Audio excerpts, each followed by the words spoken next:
This is the Extra 10% Podcast, helping you get paid tomorrow for what you do today.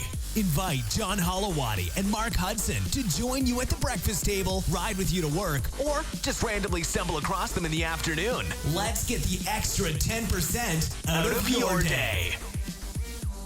So, John, this week you sent me a video of a chap that you, I guess, came across on YouTube, and obviously you were excited about it. Like, you send videos to me, I send videos to you all the time. I was like, oh, look at this cool concept, this cool person, this cool idea, whatever.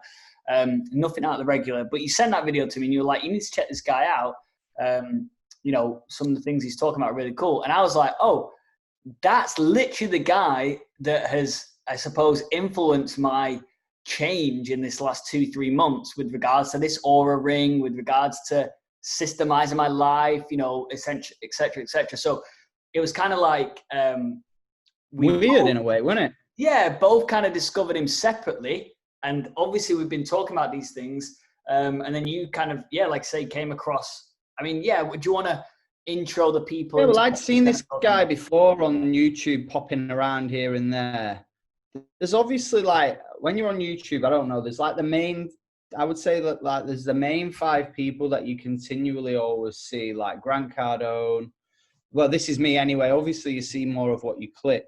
Yeah. But Grant Cardone, Gary Vee, Tony Robbins, who are the other 2? Probably Lewis Howes and the guy who I can never remember his name, Tom B. Yeah, it is like Billy or something like that. Billy or something like the Impact Theory. So those are probably the 5 key people that I see.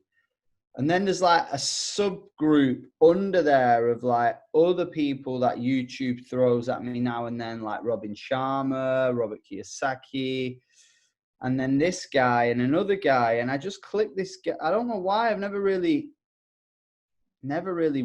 bought into it, but not even thought about buying into it. Just as in, like, I've never really gone, oh, that guy looks like, you know, I don't know what it is that makes you click sometimes. Maybe it's what was the title of that exact video? I can't remember. Yeah, let me have a look. Something like, yeah, like how to systemize or automate your life. There's a few, but that he'd done, but it was this one in particular. I'm on it now. To give people a real quick bit of background, we're talking about a guy called Sam Ovens, who is about 28 years old and does about 30-40 million a year in revenue. And he has a team of about 50 people. And basically, he teaches people how to become a consultant in whatever niche they're in. So he teaches you basically how to build an online course, and fair enough. So that's like the fundamental of what he does. But the way he gets you there is, one of the elements essentially he talks about is like how to build a course and how to advertise it and market it and all that kind of stuff. But the main things he talks about is like basically how to run a business 101, about processes and things that we'll obviously come on to in a minute. But also he talks about like life and how, like, if you can remove the variables. So like that's one of the things that I realized before I kind of had this, you know, 2 months ago, this almost epiphany, I suppose, was like, and I'd watched a few of his videos. So it wasn't like I just watched one and then it like clicked. It like took a few videos before it really sunk in with me. But like, I realized that there was so much shit going on in my life. And what I mean by that is like, not bad stuff. I just mean just so much stuff. Like there was just too many things pulling my attention in all directions. And the thing I really wanted to give my full attention to was my business. And then obviously with Phoenix coming along was family, right? But I was giving my attention to everything and anything. And I mean things like eating, sleeping, like exercise, just like, you know, materialistic things, the clothes you fucking wear, like literally everything to do with your life is a goddamn distraction, right? Literally everything.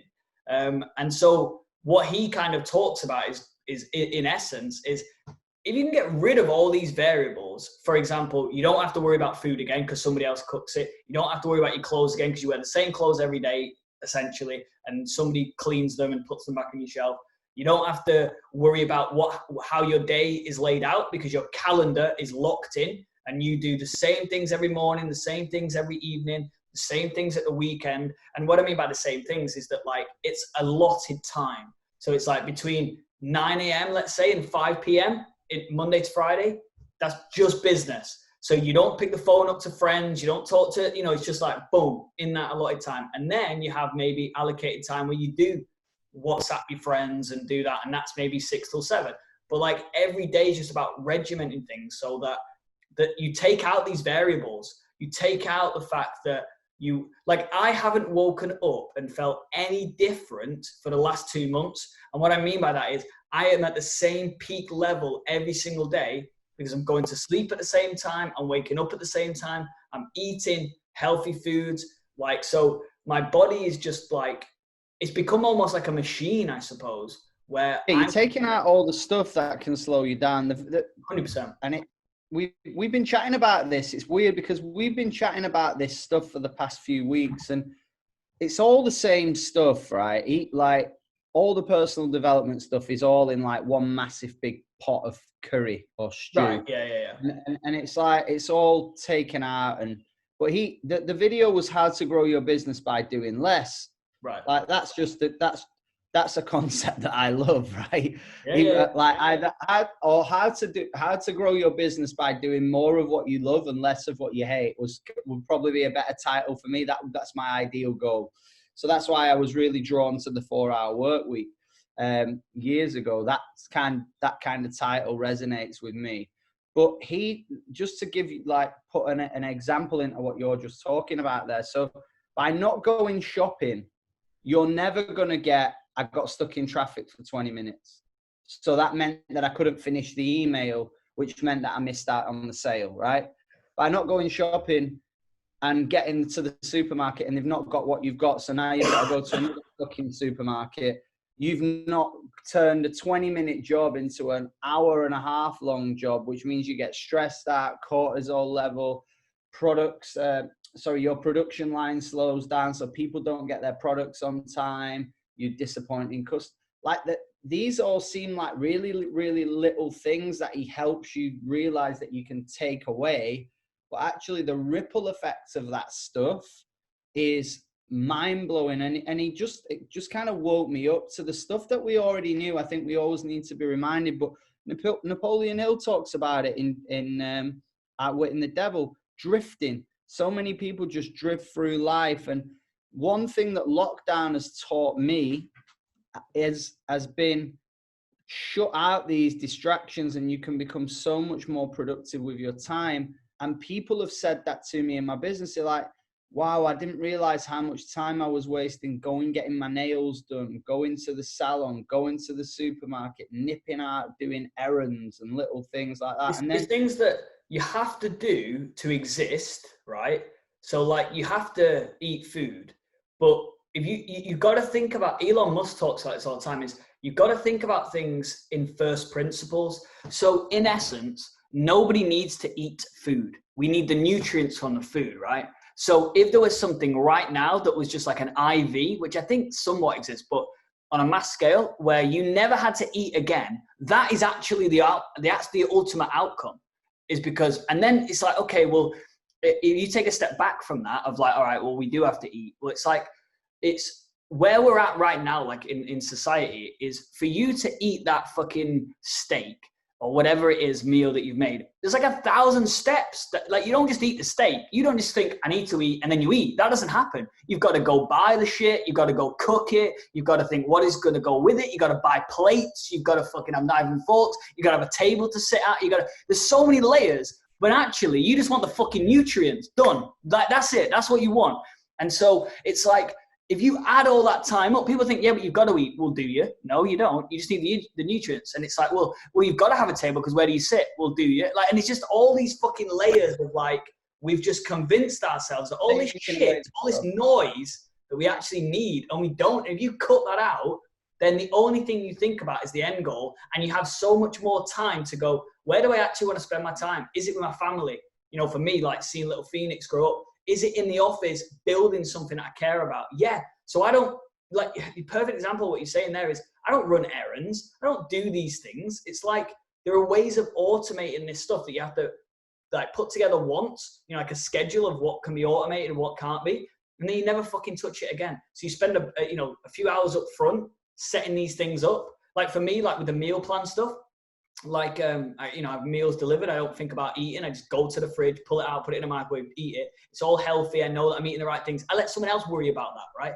I don't have plates. Well, I mean, I do have plates in the house. What I'm saying is I don't even put them on a plate because they come in a plastic thing. Take it out, eat it. And it's like the amount of, it took me like an hour, let's say, to do a bit of research, find the right company that I thought would be right, buy the shit, pick my meals that I liked, and that's it. I never have to touch it again. And I just eat when I'm ready. I mean, on its most basic level, I've done that this week. My cleaner came round to my apartment this week, and don't fall into the trap of people saying, "Oh, you're lazy, you've got a cleaner." It's like, no, I'm not lazy at all. While the cleaner is cleaning, I went to the gym, right? I did a solid workout, which will make me more productive, will make me look better, feel better, make me more productive on my business. I'm not a good cleaner anyway because I don't enjoy doing it. So I'm going to do a rubbish, half-hearted job. It's probably going to take me a lot longer because I don't really know what to do and how to do it. So why not invest that 20 euros in that to pay that person 2 hours to clean your house, your apartment, whatever. So you can go and do what is productive for you, what is going to give you the most bang for your buck. And we talk about distractions and drifting and human beings. And a prime example of that this week is like McDonald's is open, Primark's open, and people have just literally flocked. You can see this sheep mentality of like people, they haven't learned anything from lockdown at all. They haven't learned, and it's just like, no, guys, what are you doing? Like, have you not learned, like, as this situation, you can almost see them like, you just want to grab them and pull them back in and be like, what are you fucking doing? Like, have you not learned anything about this whole situation? The first thing that you do as soon as you go and get a chance is go to a restaurant that serves average food fast, right? Let's be honest. Let's be clear to McDonald's. It's average food fast. It's not amazing food fast. It's average food fast, right? You've rushed to there, and then you've rushed to go to Primark to go and buy a load of shit that you don't need at all because you're completely bored. You've no fulfillment in your life. And I feel so sorry for these people. But, when people say like, oh, there's like this hierarchy of successful people and the people at the bottom, it's just unfair, they're suppressed. Well, they're not actually. They're the ones that are making the decision to go and do all this stuff. They've just bought into, right, Primark's open, let's go. Like, they're not even thinking about, well, why do I need to do that? What do I need another pair of pajamas for? Do you know what I mean? Yeah. And they're not valuing their time. So what I've realized going through this Sam Ovens stuff and myself is like, I value my time so highly. Like, I never used to do this before. I used to give people time left, right, and center. But now, and we actually spoke about doing a podcast on this, so I won't go into too much, but my default answer to everyone to do with anything is no. I'm not doing it. And then the exception will be that I do it. So, and this is not easy to kind of set up, but I've systemized my life now where, like I work, obviously I get up, I won't bore you with the routine because I've spoken about that 1,000 times, but do my routine in the morning when I get up at 5:30. I'm in the office, I'm working by 7. I work then all day. My phone goes in a drawer, right? My phone goes in a drawer because my clients don't have my phone number. They have the drawer where your knives and forks and plates are. Exactly. Yeah, I actually do keep knives and forks in a drawer.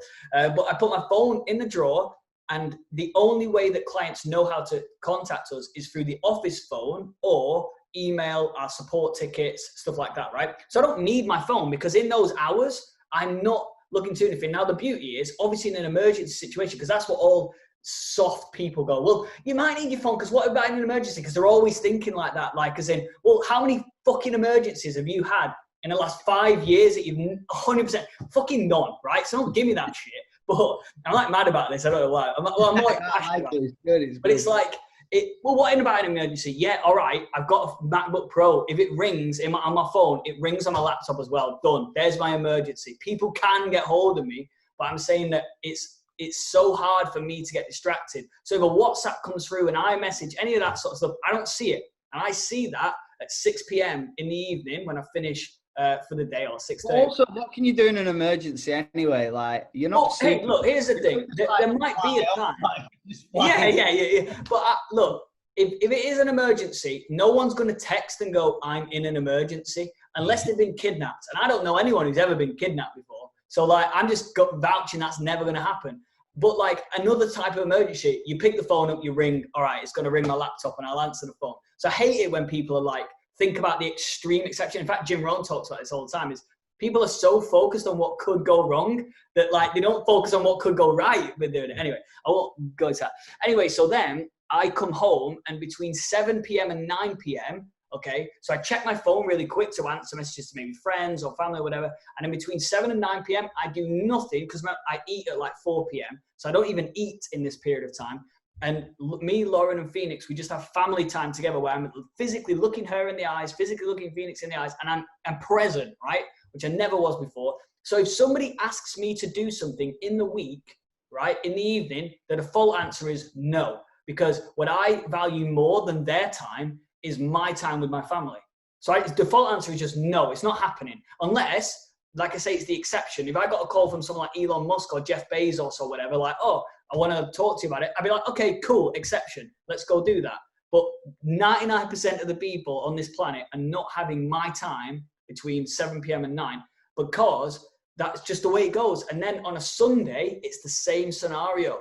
On a Sunday, it's only family time. So my phone goes in a drawer, and me and Lauren, we go off somewhere, you know, for a walk, or we do something, and nobody can get hold of me, because here's the thing. I only care about two things in my life right now. It's building my business and spending time with my family. I don't care about anything else. And people might go, oh, well, that's selfish. That's selfish. Well, I don't care, because I only care about those two things. And it's you know, Jim Rohn talks about this a lot as well. You can design your own life. You don't have to, you know, be a sheep and do what everybody else does. And, oh, I need to text that person because what if they don't think highly of me enough if I don't reply? Or I don't care about any of that, because I only care about two sets of things: the business and spending time with my family. Everything else is for what you've been like.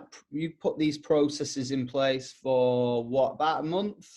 It's like 2.5 months now. Yeah, it was right. Whenever Good Friday was from then. That was like. So I've not gone to that extreme, but and again, there's no judgment or anything on that. I haven't done it, set my setup that way. But, you know, like you were saying, you can do your own, and I wouldn't even say it's extreme. Actually, it's not extreme. I haven't gone down that path because I haven't. But I think you do it for yourself, don't you? Like you do. Yeah.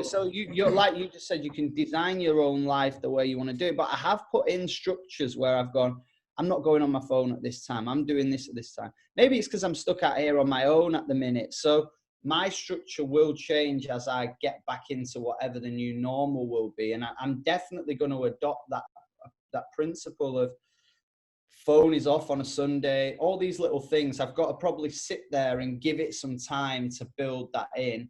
And I almost think, like, you've got to look back at the year, like, where do I want the boys' trip to fit in? Where do I want the family trip to fit in?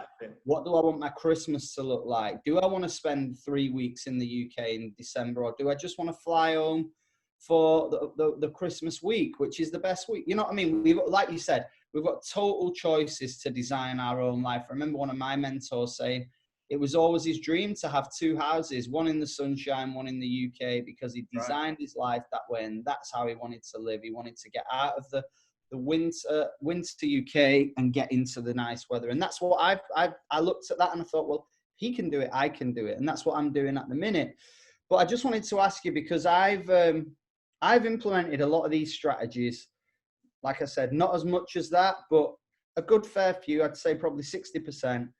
And it's doubled my business in 6 months. I've actually doubled my business from where it was in January to where it is now, as doubled.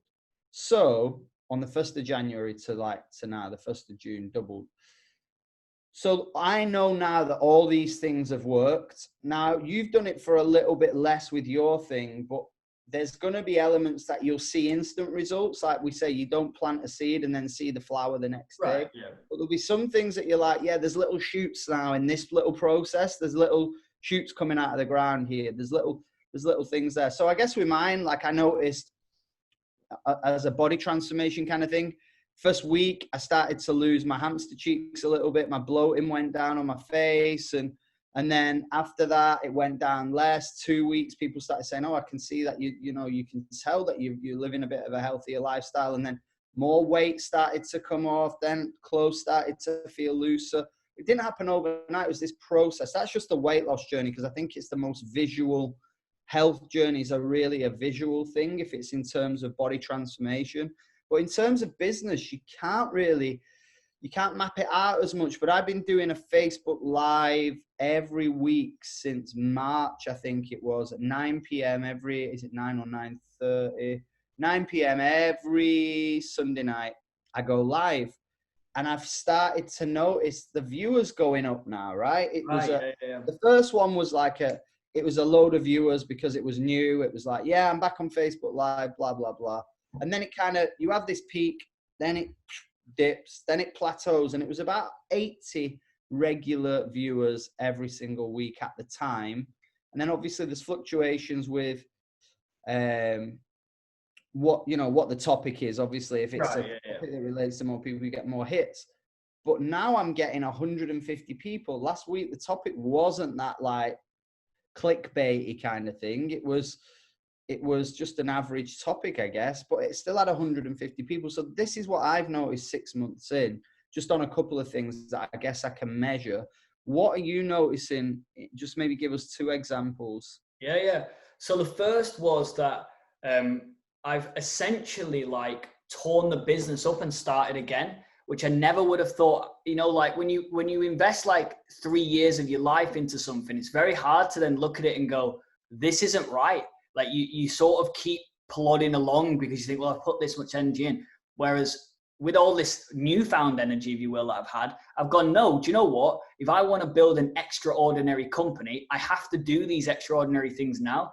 So I just have sat down. So the first thing that has been a major change that I would never have done if I wasn't so systemized like this is I've just started the business again, because what I realized is that what I was doing in my life was there was all these bottlenecks slowing me down from doing things like food, clothing, just being a bit too spontaneous, I suppose, in the way I was living life. So once I systemized that, I thought I can do this the same in the business. So that kind of highlighted to me that I needed to tear it up and start again. And I don't mean start again from the ground up. What I mean is that like the product is solid and what we supply, but like the onboarding, the handover, the customer service, that I've just rewritten. Say again? The whole process. Yeah, exactly. The process of delivering that product. So the first thing is I've like redone that. And then customers now are like, they went from just like, I guess, not even commenting about like anything other than the product to now I get people saying, oh my God, you made it so easy to like do this. And like, they want to leave a review before we've even delivered the product. So like they want to say some good things before we've even given the product, because the process has been such a great thing. So that was the first, is that like, it's just been better for customers as a journey. And the second thing is it's going back to, you should concentrate on what you do best, is I've brought somebody in who's better at operations than me. And so again, I wouldn't have maybe taken that risk, because I brought someone in who's like a bit older than me, a bit more experienced, been around the block, which traditionally I never did. I was like, in my brain, maybe it was an egotistic thing where it's like, can I tell somebody what to do when they're older than me? Like it was almost a weird concept, paradox. Oh, it's like a school thing, right? You have that when you're at school, like you can't tell the people in the class above you what to do because they're older than you. Right. And whereas going through this process and putting the work in, I've realized, here are the gaps in my skill set. I need to go higher for that. And I'm going to have to get out of my comfort zone and bring somebody in who's older, wiser, more experienced, etc. Because what I didn't realize, and I know I did realize this, but I never actioned it, is that all the most successful CEOs are the stupidest person in the room. So what they do is they build a Richard Branson. He doesn't know how to fly a plane. Like he doesn't know how to, drive trains. But what he does is he goes, that's a concept I want to get involved in. And then he gets people that are more passionate about that thing than he is to go and build it. And he's the one who's the driver, if you will, the force of influx of income, connections, etc. And so that's what I've realized is that I really now, and I've already started this, is I need to build a team that are better than me in every area of the business. One by one, I need to replace myself in the different areas, and not just replace to the same level I'm at, but get people that are actually better than me at that one area. So I would, consider myself. Say again? It says something like, I always look for people. I remember hearing it on an interview with him. I always try and employ people that can find the shortest and quickest way to get to where I want. And society will tell you that taking shortcuts is bad. And of course, there's examples of that in life, like cutting corners on certain jobs. Like if you cut corners when you're getting a plane ready to take off, not probably a good idea. Right. But if you're looking from an entrepreneur's point of view of how do I get there the quickest and fastest way? So my goal at the minute with this villa thing that I want to achieve, it's like I'm continually looking, I'm continually thinking about my business. How do I get that money to get that villa the quickest and fastest way without obviously doing something illegal, right? So, or without just turning up at someone's big villa going, Mom, I'm home. Fake DNA papers. So I think for me, it's like, what is the quickest, fastest way to get where I want to be? Because it reverts back to this Sam Ovens thing and what we've been talking about. The time is going so quick that I want this stuff now. I don't want to be getting this villa when I'm like 60 years old going, I would have loved my mum and dad to have been here to see this. Or I would have loved, I would have loved to have put a really cool, this sort of, I'd have loved to put an amazing gym in there, but there's no point now. I'm not saying that you can't when you're 60, but you know what I'm trying to say? It's like, I want the good stuff now, because I want to enjoy it now. So how do I get the money together to get that thing now? Now, there's other issues that are in place here, like, proof of income, foreign investors, blah, blah, blah. I'm not going to bore you with the details. So it's more complicated for me than it would be someone that's lived on this island all their life that could go and get a mortgage straight away. So I've got to save up more money to put down more chunk of income onto the property. So there's all these things, right? There's all these, like, again, processes. What is the goal? I want this type of villa. What do I need to get it? Right. I'm going to need to earn this. I'm going to need to have this much in the bank to get it. Right. Now, how do I get that? What is the quickest way? What is the shortest, fastest way to get that? And the shortest, fastest way is putting more time and energy into it. Right. Yeah. That's what that is the shortcut. Yeah. Putting the shortest way is putting more time and energy into it now, so you get it now. So I always used to say this when I was doing like teaching people exercise and stuff. We call it the finisher. The last like round of the exercise would be burpees or something, and it'd be like, right, you've got 2 minutes to do 50 burpees. The quicker it's done, the quicker you can get home, get a shower, and get on with your day. The longer you just keep dragging yourself through another rep. Just have another 10 minutes, but another 10 seconds rest, another 20 seconds rest. Like the longer you take to do it, the longer it takes to be done. So going back to his thing, he said something on this YouTube clip and it just really resonated with me. And maybe you've said this as well, I can't remember, but he says there's two guys, they're both 80 years old. They've both had 80 years on this planet. One of them's put his time and energy and he's created $1 billion company.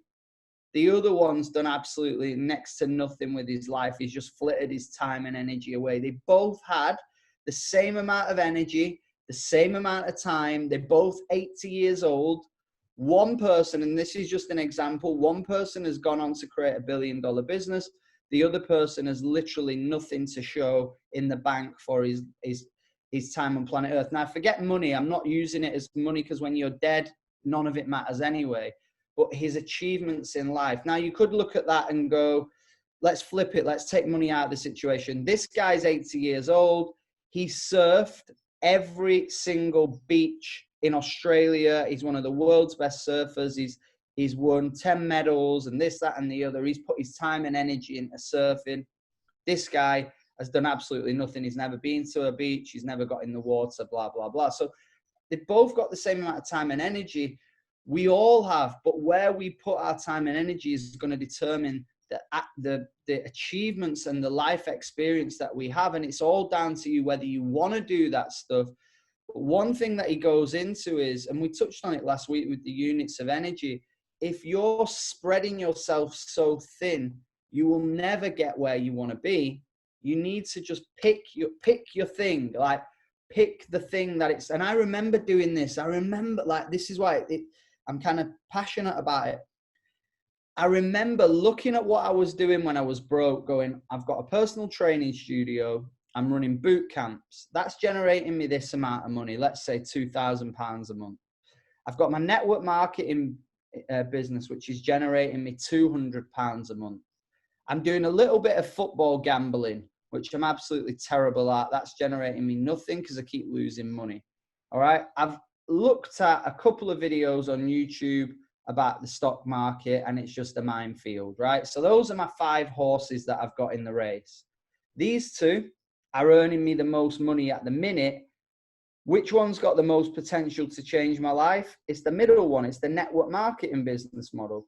Which ones do I need to get rid of? Well, I'm fucking useless at gambling. I've lost money every single time. So let's just give that up. Let's not even put a second into that, right?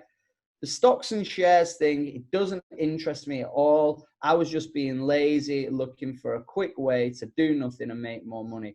So those are my two things and 3 things there. So I've got my fitness business, which is like personal training studio and my boot camp, and I've got my network marketing business. Can I get those 2 now to feed each other? So can I get my fitness business to grow my network marketing business? Can I get my network marketing business to grow my fitness business? So they both grow at the same time. And I just shut down and I go, those 3, see you later, you're done. I'm not spending any more energy units on them. I'm not spending any more time units on them. Those time and energy units are going straight into that. Then you bring in the personal life and it's like, well, how much time? And he says this, like the number, and I know, talking from experience, you know as well, the biggest thief of time and energy is alcohol. There is no bigger thief on this planet than time and energy than alcohol. So it's like, well, I'm wasting all Sunday hungover because I can't be arsed because I went out till 3 a.m. drinking vodka Red Bulls in a club in Manchester where I couldn't really hear my friends speak anyway. We all just stood about posing and having a good time. Was it fun? Yeah. What's the ripple effect of that? Stealing time from my Sunday, stealing time from my week. So then I go take those units out of there, put them into my personal training business, put them into my network marketing business, and you can start to see where your energy is going, where focus and energy goes, then everything else flows. So it's just been like a really big epiphany week in terms of, we know this stuff already. We've discussed it millions of times, but almost like a massive reminder, I guess, a massive reminder and like a bit of a cold bucket of ice moment of like, wake up, remember this shit. Don't forget this shit, because we're easily distracted. And then when you look at the world opening up, Primark, everyone's running there. McDonald's, everyone's running there. They have just fallen into that trap. So I think we've got to make our listeners aware of, don't do that shit. Where are you putting your time? Where are you putting your energy? And is it taking you towards your goal or away from your goal? Yeah, true. And I think just a point to finish on is, I was watching an interview with Elon Musk, because that's where I put my energy, is like, if I am going to have downtime, I might as well have it with a CEO of a $1 billion company. You know what I mean? I don't need to watch Netflix. I literally haven't watched Netflix for 2 months, and I've watched YouTube, and I unsubscribed from everybody on YouTube. So I didn't have any distractions of like anything other than subscribing to CEO interviews. And that's pretty much it, basically. Jim Rohn, Tony Robbins, etc. And like, I was watching one with Elon Musk the other day, and he basically said that you can choose to be extraordinary. You can just choose. You just one day wake up and decide, do you know what? I'm going to be extraordinary. And then you just go about doing it then. So for me, I've always said, I want to sell this company for 100 million. Now, that's not what the average person does. And so if I want to be extraordinary and do that, I have to do extraordinary things. And so that was one of the wake-up calls for me, was just like, shit, you don't sell $100 million company by working 9 to 5. Are you kidding me? Like, you've got to work at least 12 hours a day, every day, at least 6 days a week. And you've got to do that for years consistently, not taking your foot off the gas. And like, I consider that I'm in a spring time right now because loads of things are happening. We've had like this month, June, is going to be pretty much one of our best months ever. A couple of months ago was our best months ever. So it's like, I'm like in a springtime right now, but I'm seeing this springtime as like a 5-year window. Like, this is not going to be like just 3 months. This is like, I've got a 5-year window now, especially while Phoenix is still young as well, where, without sounding harsh, I did talk about it on another podcast, is like, he's not remembering anything for the next 3 years. Like, it just doesn't happen, right? Obviously, I'm going to spend time with him and love him, and I've got that scheduled into the calendar. But by the time he is 5 and going to school, there's no way that I'd be missing his nativity play, let's say, because like, I'll have built a company at that point. So I'm in like this springtime. There's a 5-year window that I've got to be consistent and work 12-hour days, 6 days a week for the next 5 years. And it's just inevitable then. If you're working twice as hard as someone else or twice as many hours, even if you're doing the same thing as somebody. And twice as much energy, right? Twice as much energy. Yeah, exactly. It's like the simple maths is, if you and somebody else, like the 80-year-old concept, if you and somebody else, you work 100 hours a week and they work 50 hours a week, you will do in 6 months what takes them a year to do. So imagine that they're only actually working, and that's if you're doing the same thing. So that's if you've not optimized how you do it or anything. You're just doing the same tasks that they do. So then if you optimize it, this thing compounds and compounds. So eventually you're actually doing 10x what they do. And it takes you to do in a month what takes them to do a year and stuff like that. So then that's when you can build a company that earns 10 times as much money. Or it's not just about revenue, but I use that as a good benchmark. It's a measuring tool, isn't it? It's like, I mean, I used the surfing analogy before. Or it could be the gym. It's like when you see these guys with like absolutely shredded bodies, it's like, hang on a minute. Like, don't get it twisted. This guy's getting up. Like, I see people sometimes and it's like, I'm that structured about looking this way. I set my alarm at 3 a.m. to have a protein shake because I know my body is most responsive at that time, right? Be obsessed with your goal. Like, it's not something that I would ever do. Might get up at 3 a.m. for a pee, but that's about it. No, but right? You would get up at 3 a.m. if somebody said, I need a Zoom call, and they were like one of your top leaders in your business, you would do it. So that's 100%. Your equivalent. Yeah, exactly. Yeah, because, you're spot on. So if someone said, there's a Zoom call at 3 a.m., which is, 8 o'clock Florida, 10 o'clock Florida time, whatever. We've got all our top leaders on. We want you to speak. I'd do it. No problem. I've done that before. So whatever it is, if it's that important to you, you will take your time and energy from other stuff and put it into that thing that is the most important to you. So I think it's a great way to end, like you said. And that's the question for the listeners, for you guys listening to this. Ask yourself those questions. Where is your time going? Where is your energy going? Can you take units of time and energy and put them into the thing that will get you to where you want to be quicker?